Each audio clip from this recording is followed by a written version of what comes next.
আজকে ছিল 3rd জানুয়ারি, আজকে শুক্রবার। এখন সকাল প্রায় 10টার কাছাকাছি তো বেজেই গেছে।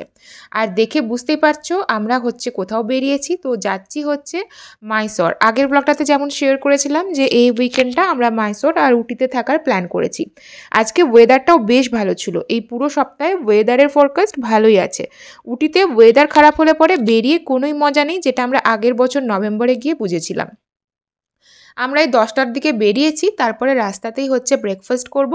আর তার জন্য এই রাস্তার ওপরে কামাত বলে একটা ভীষণ ভালো সাউথ ইন্ডিয়ান রেস্টুরেন্ট আছে, যেটা দেখতে এত সুন্দর সাজানো গাছগাছালি দিয়ে ভীষণ ভালো লাগে। আর তার সাথে ফুড কোয়ালিটিও ভীষণ ভালো।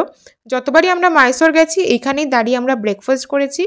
এখানে ছোট্টখাটো একটা দোকান আছে যেখানে অনেক ধরনের এই সাউথ ইন্ডিয়ার বিভিন্ন ধরনের জিনিসপত্র পাওয়া যায়, যেগুলো এখানকার ট্র্যাডিশনাল জিনিস সেই সমস্ত কিছু। তাছাড়া বাচ্চাদের খেলনা, বইপত্র, অনেক ধরনের জিনিস পাওয়া যায়। আর এই যে বাবুই পাখির ছোট্ট ছোট্ট বাসাগুলো, যেগুলো অ্যামাজনেও আমি দেখেছি অনেক অ্যাভেলেবেল, এগুলোও এখানে বিক্রির জন্যই আছে। তবে এই গাছটায় টাঙিয়ে রাখার জন্য ভীষণ ভালো লাগছিল জায়গাটা দেখতে। এই হচ্ছে আজকের ব্রেকফাস্টের পুরো মেনু। এখানে আমরাস পুরি বলে একটা জিনিস পাওয়া যায়, যেটা ভীষণ অথেন্টিক টেস্ট হয় আর খেতে ভীষণ ভালো লাগে। তবে আজকে সেটা অ্যাভেলেবেল ছিল না, সেই জন্য আমরা অর্ডার দিয়েছিলাম কেশারি পুরি। উজ্জ্বল অর্ডার দিয়েছিল। আর একটা হয় কলাই পাতায় মুড়িয়ে ভাপে করে ওরা ইডলি বানায়, সেই ইডলিটার কী নাম এই মুহূর্তে যদিও আমার মনে পড়ছে না, তবে খেতে ভীষণ ভালো হয়। তোজোর জন্য অর্ডার করে দিয়েছিলাম হচ্ছে রাগি ধোসা। তোজো খেয়েই এসেছে রুটি এই সমস্ত কিছু, তবে এইখানে পৌঁছাতে পৌঁছাতে আমাদের 11:30 হয়েছিল। তোজো খেয়েছে সেই 8:30টার সময়, অনেকটা সময় পেরিয়ে গেছে। আর এখন মাইসর পৌঁছাতেও টাইম লাগবে, সেখানে গিয়ে আবার খাবে। তো সেই জন্য তোজোর জন্য হচ্ছে একটা রাগি ধোসা অর্ডার করে নিয়েছিলাম। আর তারপরে আমরা সবাই খাওয়া দাওয়া করে একটু চারপাশটা ঘুরে দেখছিলাম। এইখানে হচ্ছে শুরু হবে, এরপর বাফে শুরু হবে লাঞ্চের জন্য। পুরো জায়গাটা গ্রাম্যভাবে সাজানো, এত সুন্দর লাগে, এত সুন্দর পাখির আওয়াজ, ভীষণ সুন্দর লাগে। সবার ভীষণ পছন্দ হয়েছে। কিছু ফটো, ভিডিও এই সমস্ত কিছু নেওয়ার পরে আবার আমরা রওনা হয়ে গেলাম মাইসরে। মাইসর ঢোকার 20 মিনিট আগে হচ্ছে এই ভিনটেজ কার শোরুমটা, যেটা হচ্ছে নতুন বানিয়েছে। আগের বছর নভেম্বরে যখন এসেছিলাম তখন কিন্তু এটা ছিল না। এখানে বিভিন্ন ধরনের ভিনটেজ কার রাখা আছে। আর এই পরিবেশটা ছিল ভীষণ সুন্দর, একদম মেন রোডের ওপরে, পরিষ্কার পরিচ্ছন্ন। আমাদের তো ঢুকেই ভীষণ ভালো লাগছিল। যেহেতু জানুয়ারি মাস, সেই জন্য মাইসরের ওয়েদারও কিন্তু যে খুব একটা গরম সেটা নয়, একটু আরামদায়ক ওয়েদারই ছিল। এখন তো প্রায় দুপুর 12:30 1টা মতন বেজে গেছে, প্রায় 1টা পেরিয়ে গেছে। এখনও যে সেই রকম গরম সেটা কিন্তু লাগছিল না। এটা হচ্ছে পায়ানা কার মিউজিয়াম। এখানে টিকিট কাটতে হয়।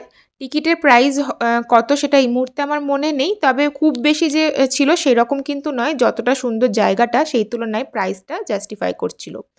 প্রথমে আমরা ঢুকে টিকিট কাটার পরে একে একে শুরু করলাম গাড়িগুলো দেখা।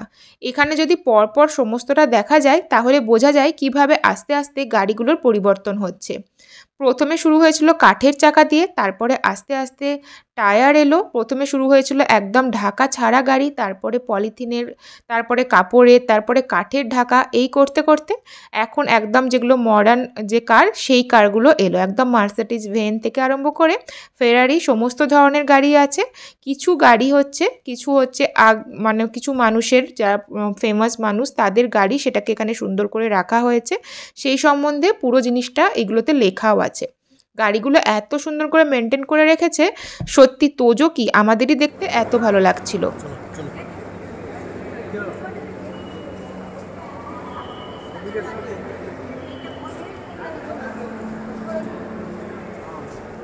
সামনেই যদি কারোর মাইসর ঘুরতে আসার কথা থাকে তাহলে আমার মনে হয় এই সাইট সিন পয়েন্টটা একদমই মিস করা উচিত নয়।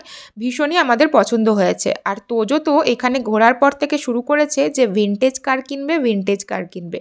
তার জন্য এখন সেই ভিনটেজ কার কোথায় পাই সে তো পরে দেখা যাবে।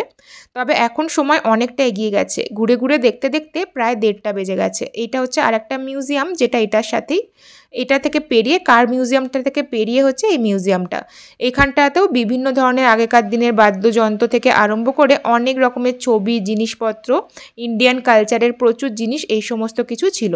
যেহেতু প্রায় 1:30টার কাছাকাছি বাজছে, সেজন্য এখানেই একটা ফুড কোর্ট ছিল, সেখানেই আমরা দুপুরের খাওয়াটা সেরে নিলাম। এরপরে কি করলাম, কোথায় গেলাম, সেটা পরের ব্লগে শেয়ার করব। এই ব্লগটা এখানেই শেষ করছি। ভালো লাগলে অবশ্যই লাইক, কমেন্ট, শেয়ার করে দিয়ে পেজটাকে ফলো করে দিও। পরের ব্লগে আবার দেখা হবে। সবাই ভালো থেকো, সুস্থ থেকো, টাটা।